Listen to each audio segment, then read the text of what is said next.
Welcome to JRMSweeps. Today I have this utility trailer and I keep blowing out these hubs, probably because I'm putting too much weight on it. So I'm going to show you guys how to fix this here if you have a welding machine. Okay, the first thing that I'm going to do is I'm going to punch out these two bearings here that are on this little center hub piece. Alright, there's the first one.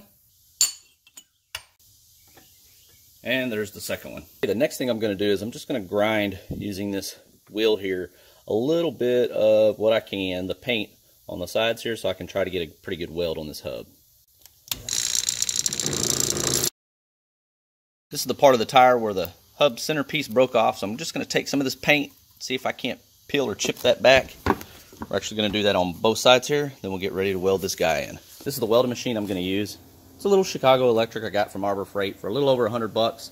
It's a 110 and it's really nice to have for just small little jobs like what we're doing today. I think I have everything lined up. We're ready to weld this guy in.